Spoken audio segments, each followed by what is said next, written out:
It's Lori from Laura's World. I'm very excited about tonight's episode, and he's already ready to come in. So I'm not going to say a word. We're just going to go ahead and do it. So I hope you enjoy it. So thank you again, Steve. It's funny because you're like one of the first interviews I'm doing that I have never met you. No. And the way that I met you was through Facebook. I saw that you had written a book and I ordered it, and I have my copy here. I read it. I love it. It was amazing. Absolutely amazing. Thank you. Thank and you so much. I don't want to go into too much detail because I want people to go and get their copies Yes. of it. So I don't want to get into, too deep into it, but I would love for you just to tell our listeners a little something about it. And wonderful. And then we'll go from there. Let's just let it flow. No scripts, no nothing, just. Oh, I hate, Lori, I hate scripts. I was actually on a radio show this morning from Vero Beach, Florida, and the fella, Rhett Palmer, and he said to me yesterday, we had like a 5-minute pre-conversation, and he says, I don't have any script. He says, are you comfortable with that? And I said, that's the way I love it. And we went for an hour, just questions and discussion, and yeah. Good, good. It's funny because I was just telling my husband the first time I had to speak at a meeting, I had written a 3-page letter because it was my first time, and I wanted to make sure that I got everything in. And of course, yeah. I read it to my brother, and he was like, "Oh, it's great." He goes, "Now I want you to do me a favor." And I said, "What?" He said, "Rip it up." Rip it up. Go in there, speak from your heart, and let God do the rest. And that's what we're doing today. Absolutely. Yes. Absolutely. So wow. Thank you again. So tell us a little bit about how you got into recovery, because that's what we're all in for. Of course. Thank you so much. My journey to recovery was a 35-year journey. I started drinking and drugging when I was 14, and in moderation, of course, and then a weekend warrior. But it wasn't until the 90s that my addiction to cocaine really took off, and with the cocaine going rampantly wild, the drinking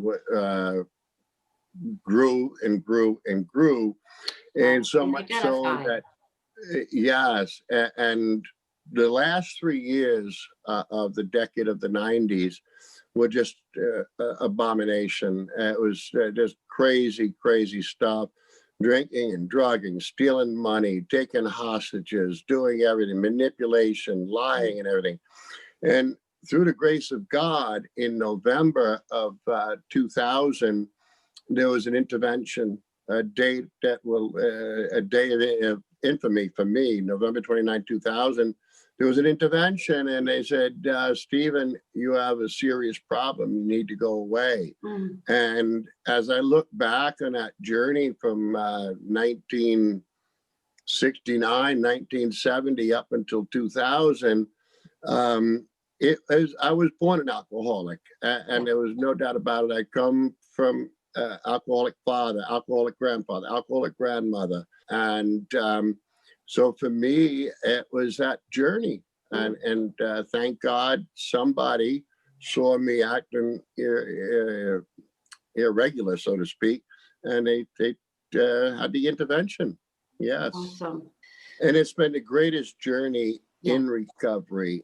I've learned so much about who Stephen is, who the people in my life are, going out to make the amends when the amends were necessary. And living, I have a couple of 24 hours, and I do celebrate on an annual basis, but I celebrate every day because I live this program one day at a time. And there's a good chance, a darn good chance, that I'm not going to pick up a drink or a drug today. And then we get to tomorrow. I've never been the type to get caught up when people say that they have X amount of years. That's a great thing to have X amount. But if we don't have today, I know too many people in this program who have many years, but few days. And Mm. for me, I'd like to say that I have a few days and, a couple of years. Couple of years. I like that. I really do like that. Well, there was one particular thing in the book that I read that hit me so hard because I had a really hard time in the beginning of trying to do this thing of recovery. And I couldn't put my finger on it, but every time I walked into a meeting, it made me feel bad. Like I was doing something wrong. Like I did something wrong to have to deserve to go into meetings. And you wrote, it's on page 230. I'm just going to read this one thing because it was like, oh my God, this was perfect. And you said, for a man who had lived his life striving to be the model of perfection, attendance at AA meetings meant I was weak and I'd continually be reliving where I was instead of where I was going. I'm getting choked up now. And that when I read that, I said, that was it. I couldn't understand why I felt so bad going. And that was the reason. And once I got past that, I love to go now. I love it. When I walk into a meeting, I feel like I'm home. I just love it. So thank you for that because you summed it all up for me and it took 11 years. Well, thank you, Lori, because that's the way it was. Yeah. I always saw Alcoholics Anonymous as a sign of weakness. Yes. Or I saw it. I thought it was like where they teach people how to drink. So, instead of drinking a bottle of scotch, I was thinking the same thing. I'll learn how to do it in 4 days. So I could do that. Yes. And I love the program. Yeah. This past year has been very difficult because many of the meetings on Long Island have been closed down, Yes. so to speak. Thank God for Zoom, Yes. but I do love I love the one-on-one, the personal meetings, and Zoom is a great alternative. Yes. But meetings, it used to be, I have to go to this meeting. I don't want to go to this meeting. Now I look forward to going to the meetings. Me too. Yes. Yes. It's a gift. And I don't know how many I need a week. Do I need 2? Do I need 5? I don't know which one I need. Yeah, absolutely. Absolutely. And some people will say, to me, geez, you've been doing it for so long. Do you still have to go to those things? And and I was like, I don't have to. I want to. Yes. I want to. I want to let everybody know that you used to be a Catholic priest. Yes. I was brought up a Catholic, attended every Sunday with my mom and my siblings. My mom was a Sunday school teacher, so I was brought up Catholic. And I found it so very interesting. To say the least, you humanized being a priest, because I always had these ideas of priests being perfect. To let us know what we're supposed to be doing. And if I did something wrong and I was in confession, I felt like less than. So to hear your story, thank you for humanizing the priests. You're welcome. You're human. You are human. Thank you. And we all put on our pants one leg at a time. But yes, do you, how long were you a priest for? I was ordained a priest in 1997, Okay. and then I was in active ministry for about 5 years, probably about 6 months of that 5 years in rehab. Okay. 3 different times in rehab, and then I met somebody and took a leave of absence. Okay. And I returned to the priesthood in 2010. And the next 7 years in the book, they're called the rock star years. The years 2010 to 2017 were phenomenal. Doing a lot of work in the world of recovery, workshops, symposiums, meetings. I, had meetings in the church rectory. I could just walk down 2 flights of steps to get to a meeting. It was wonderful. Then I went to another parish. So and then of course I was suspended in 2018 on a frivolous allegation. But I guess I've been, a priest 23 years, if you count from the day of ordination, always a priest in the eyes of Melchizedek. And it was a wonderful ministry. But I see now my ministry in life is helping others and in the area of recovery from addictions. It's a great gift. A great gift. It surely is. It surely is. I know I read something that you missed it, missed having your own, your own ministry, but you are doing God's work in another way, and so what's a title? You're still doing this beautiful work, and I applaud you for that. I really do. You. I see it as an extension of priesthood. I think of a quote that's in the New Testament.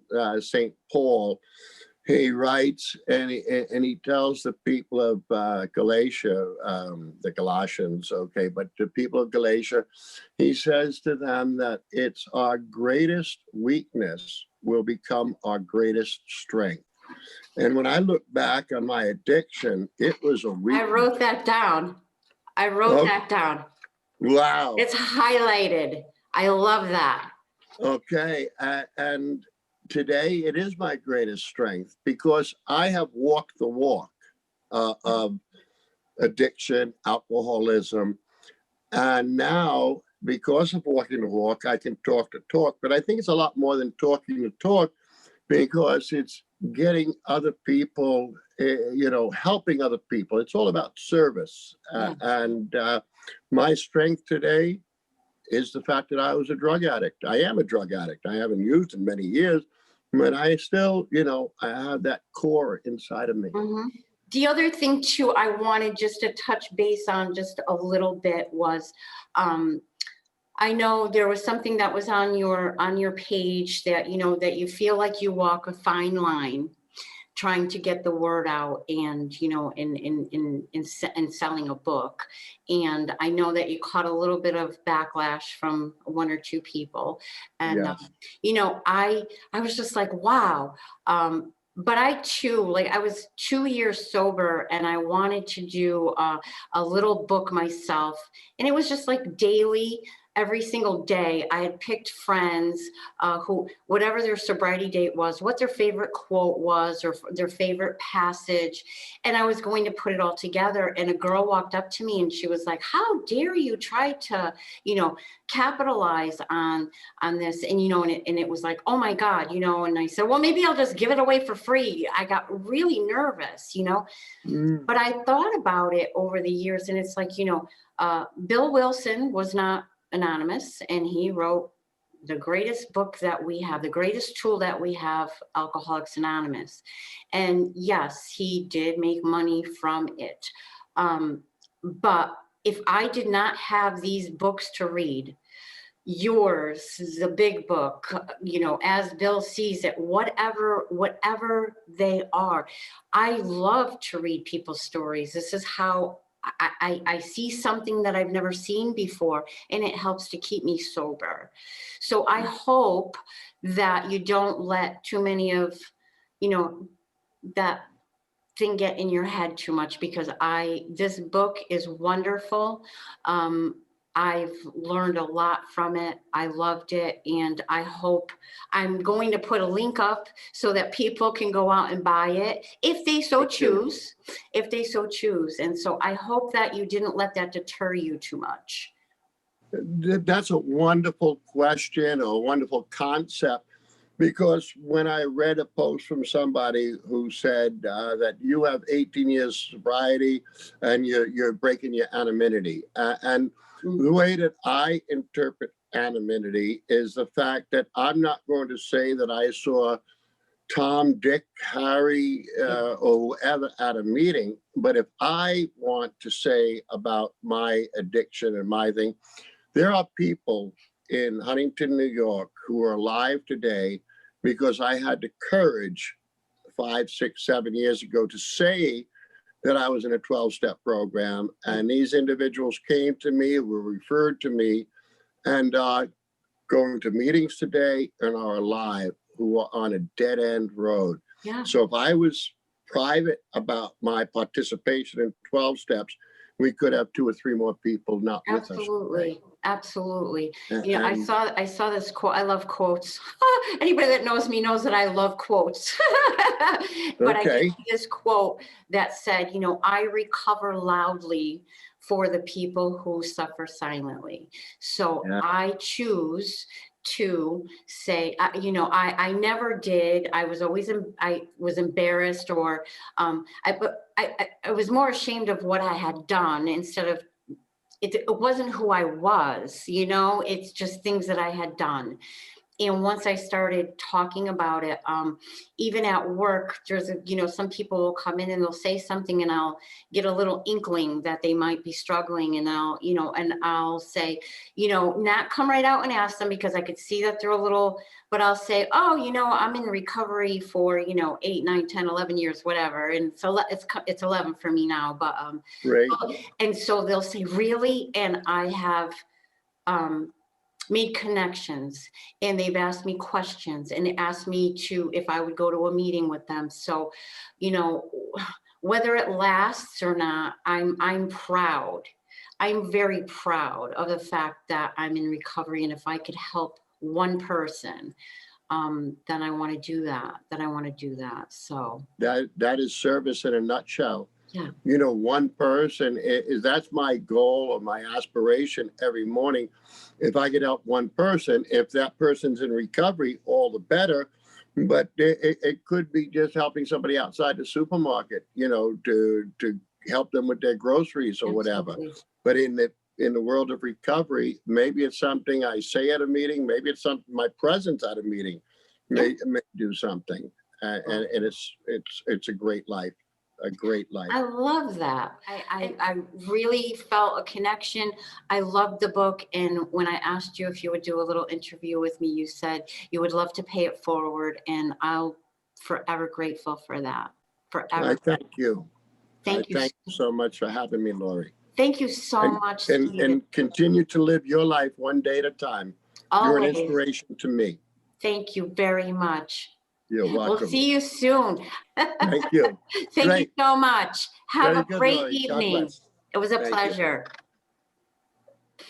That was wonderful. What a wonderful guy. And I got a lot out of that. I hope you enjoyed that. And please go buy that book. It's really good.